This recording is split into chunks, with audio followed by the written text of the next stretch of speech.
how to manage your hectic work schedule. Guys, just let me tell you, दुनिया बिल्कुल change हो जाती है इंटर्नशिप से फर्स्ट ईयर के बाद.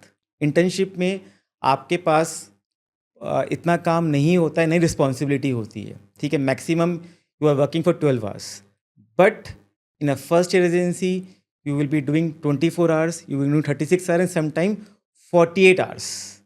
And you will be an important part of a clinical management.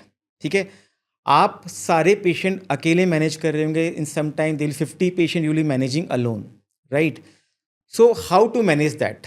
ठीक है, तो सिंपल सा है कि इसके अंदर भी हमें बहुत स्मार्टली वर्क करना होता है. ठीक है, अगर हम ऑर्थोडॉक्स तरीके से काम करेंगे, हम कभी भी इतने पेशेंट को एक साथ मैनेज नहीं करने होते हैं. तो सबसे इम्पोर्टेंट है to prioritise your work.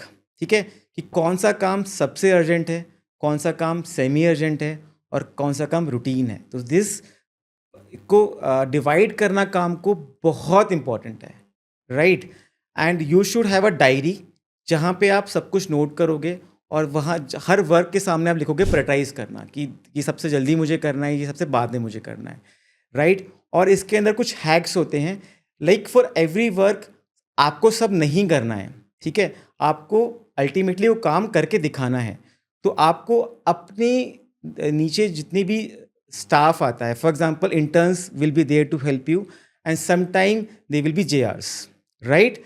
And you need to know कि आपका कौन सा इंटर्न इंटेलिजेंट है, कौन सा इंटेलिजेंट नहीं है. ये बहुत इंपॉर्टेंट है. किसी को काम देने से पहले we should know their ability, right? Because responsibility हमारे ऊपर ही आती है. And definitely within 1 or 2 days आपको पता चल जाएगा कि यार ये रिसोर्स मेरे लिए बहुत अच्छा काम करने वाला है. एंड डेफिनेटली रिसोर्स को मैनेजमेंट करना भी एक अलग टॉपिक है जो हम कभी और डिस्कस करेंगे.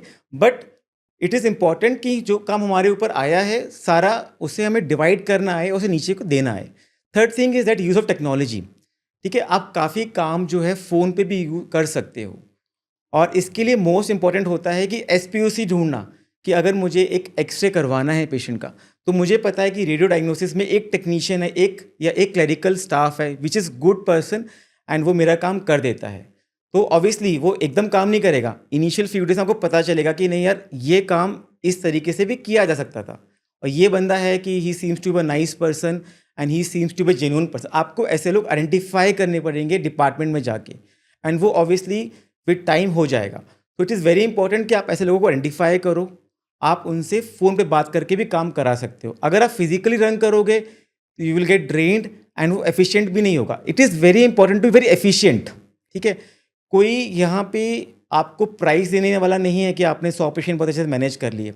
आपको लेकिन अगर स्मार्टली वर्क करोगे तो एग्जॉस्ट नहीं होंगे और फ्रेश रहोगे, so that you can concentrate on other work also, right? Specifically clerical work को फास्ट करना आना चाहिए.